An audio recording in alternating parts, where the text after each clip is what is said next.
촛불 광장에서 시민의 안전이 나날이 걱정이었습니다. 그 당시 군이 계엄령을 준비하고 있다라는 정보가 있으니 그런 일은 하지 말아라 라는 경고를 했던 적이 있습니다. 그 발언 직후에 많은 비판을 받았죠. 촛불 국면에서 그런 숱한 비판 속에 아슬아슬하게 지나온 그 과정이 생각이 납니다. 지난 3월 촛불 집회 당시에 군 병력 출동 계획을 검토한 국방부 문건이 드러났습니다. 그런데 어제는 실제 위수령 계엄령 시행 방안이 법률적인 검토를 넘어서서 구체적인 시행 방안을 담은 기무사령부 문건이 추가로 드러난 것입니다. 군 검찰 역할을 담당하는 기무사가 민간인 사찰, 불법 정치 개입에 댓글 공작도 모자라서 군정 획책까지 나섰다는 것은 실로 충격적인 것입니다. 문건에는 계엄령에 대한 부정적 인식을 고려해서 단계적인 작전 방안, 지휘, 감독, 언론 통제 계획 등이 면밀하게 담겨져 있습니다. 그 방식이 마치 12.12 군사 반란과 아주 닮았다라는 점에서 더 큰 놀라움을 주고 있습니다. 연 1,700만 국민이 세계 유례없는 평화적이고도 질서 있는 촛불 집회로 탄핵을 이뤄내는 동안 기무사는 국민들을 폭도로 인식했고 무력으로 진압할 계획을 세웠던 것입니다. 얼마 전 세월호 유가족들에 대한 사찰에 이어 기무사는 더 이상 본인의 임무를 수행하기 어려운 지경에 빠져 있다고 생각합니다. 기무사는 철저한 진상규명으로 명명백백 진위를 밝히고 해체 버금가는 전면 개혁에 나서야 할 것입니다.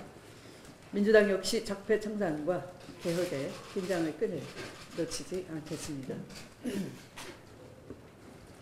4대강 사업에 대한 감사 결과가 발표되었습니다. 네 번째입니다. 관계부처 공무원들의 환경오염 우려를 묵살했고 이명박 전 대통령이 직접 진두 지휘했다는 사실이 밝혀졌습니다. 4대강 사업은 국정농단보다 더 바로잡기가 어려운 국토농단이라 하겠습니다. 홍수와 가뭄을 예방하고 수질을 개선시킨다는 거짓말로 경제성 제로 사업에 무려 31조 원의 혈세를 퍼붓고 4대강을 피폐화시킨 것은 정책 오류의 허용치를 넘어선 권력형 범죄 행위라 하겠습니다. 문재인 정부는 지난해 5월 문재인 정부 출범 13일 만에 10개의 고를 즉시 개방해 녹조 개선과 생명에너지를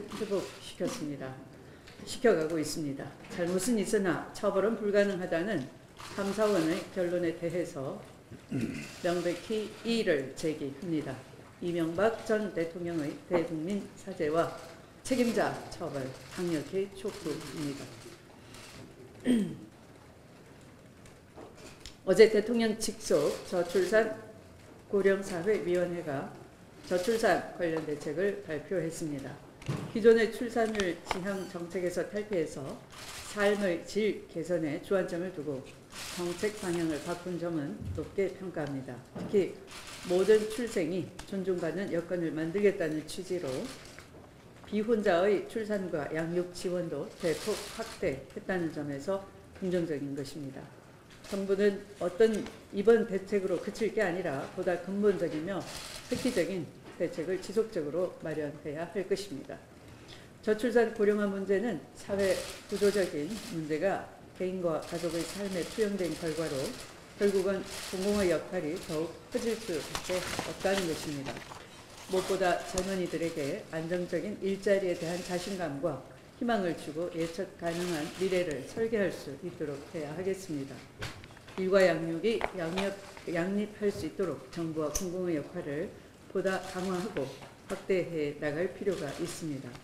또한 저출산 고령화가 우리 공동체의 운명과 미래를 결정짓는 문제라는 것을 분명히 자각하고 사회적인 인식의 대전환도 필요하다 생각합니다. 민주당과 문재인 정부는 우리 사회의 지속 가능한 성장과 발전을 위해 저출산 고령화 문제를 국정과제의 핵심 의제로 놓고 지속적인 대안 마련에 나서겠습니다. 문재인 대통령이 오는 8일부터 5박 6일의 일정으로 인도와 싱가포르 순방길에 오릅니다. 이번 순방은 신남방 정책에 속도를 내며 경제, 평화, 외교의 지평을 넓히는 데 더 집중하게 될 것입니다. 인도는 경제가 가장 빠르게 성장하고 있는 나라이고 싱가포르는 우리의 아시아 최대 건설 시장입니다. 양국은 신남방 정책의 핵심 국가들입니다. 문재인 정부의 한반도 신경제 지도는 G2 중심 무역 구조로 한계를 맞고 있는 한국 경제의 신성장 동력을 만들어 줌으로써 한국의 경제 영토를 보다 넓고 풍부하게 넓혀가는 것입니다. 아울러 문재인 대통령은 북미 정상회담이 열린 싱가포르를 방문해 동남아 최고 강연회인 싱가포르 렉처에서 강연을 할 예정입니다. 베를린 선언에 이어 한반도와 아세안의 공동 평화를 강조하고 한반도의 항구적인 평화를 위한 주변 국가의 지지를 얻는 소중한 자리가 될 것이라 생각합니다. 더불어민주당은 문재인 정부의 외교 성과를 든든히 뒷받침하기 위해 조속한 원구성과 국회 정상화를 통해 입법과 정책적 지원을 아끼지 않겠습니다. 마치겠습니다.